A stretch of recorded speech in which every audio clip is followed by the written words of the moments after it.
Hey! My name is Paul, I am a digital presenter for the PartsFPS. Today, I am going to talk about motor for Jade Range part #3098701V.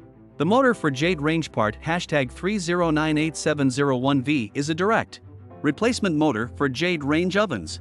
It is a 120V, 60 Hz, 1/4 HP motor with a clockwise rotation. This motor is designed to fit all Jade Range ovens and is an OEM part. It features a durable construction and is designed to provide reliable performance. The motor comes with mounting hardware and instructions for easy installation. This motor helps to ensure that your oven operates at peak performance and can help extend the life of your oven. This part fixes the following symptoms. This part is a replacement motor for a Jade Range oven. It is designed to fix symptoms such as the oven not heating up, the fan not running, or the oven not turning on.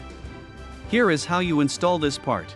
1. Begin by turning off the power to the range. 2. Remove the screws that secure the blower assembly to the back of the range. 3. Disconnect the wiring harness from the motor and remove it from the range.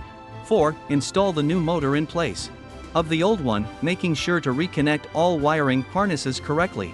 5. Securely fasten the blower assembly back into place with screws and tighten them securely. 6. Turn on power to the range and test that everything is working properly before use. You can buy this part from www.partsfps.com. Click on product link in video description or search with part number on www.partsfps.com. Visit www.partsfps.com to order commercial kitchen equipment parts.